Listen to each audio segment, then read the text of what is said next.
अपघातासारख्या कोणत्याही इमर्जन्सीसाठी आता प्रवासाची रिस्क घेण्याची गरज नाही, कारण आता कणकवलीत सर्व अत्याधुनिक सुविधांनी सुसज्ज आहे डॉक्टर नागवेकर हॉस्पिटल आणि नर्सिंग होम। अत्याधुनिक ट्रॉमा केअर, अत्याधुनिक ambulance, trauma care surgeon, neurosurgeon उपलब्ध, रक्तपेढीची सुविधा, 20 किलोमीटर परिसरात ॲम्ब्युलन्सची मोफत सुविधा।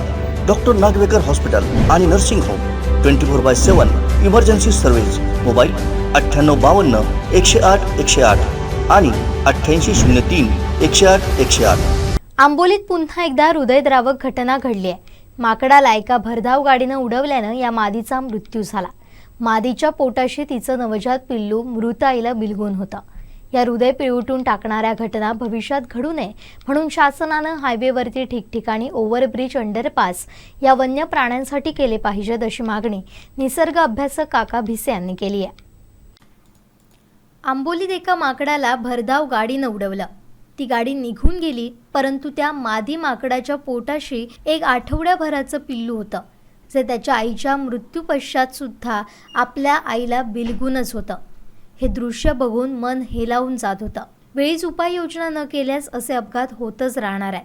अशी हृदय पिळवटून टाकणारी घटना बघणं म्हणजे दुःखद होतं। शासनानं हायवेवरती ठिकठिकाणी ओव्हरब्रिज, अंडरपास या वन्य प्राण्यांसाठी केलं पाहिजे अशी मागणी निसर्ग अभ्यासक काका भिसे यांनी केली आहे। दरम्यान वन विभागाच्या मदतीनं हे माकड ताब्यात घेण्यात आलं। जंगलमय परिसरातून वाहनं सावकाश चालवा, त्यामुळे होणारे अपघात टळू शकतात असं आवाहन देखील करण्यात आलंय। संकेश्वर बांधा हा मार्ग आत्ता मंजूर झालेला आहे हायवे म्हणून। त्यापूर्वी या ठिकाणी जो आत्ताचा स्टेट हायवे आहे, या रस्त्यावर मोठ्या प्रमाणावर वन्य प्राणी नेहमी या ठिकाणी पर्यटकांच्या गाड्यांना किंवा इतर मोठ्या वाहनांना धडकत असतात। कारण या ठिकाणी जंगलातून जाताना कोणते स्पीड ब्रेकर नाही आहेत किंवा स्पीड लिमिट नाहीत किंवा तसे फलक नाही आहेत, त्यामुळे थोडंसं वन्य प्राण्यांसाठी हे धोकादायक बनत चाललेलं आहे।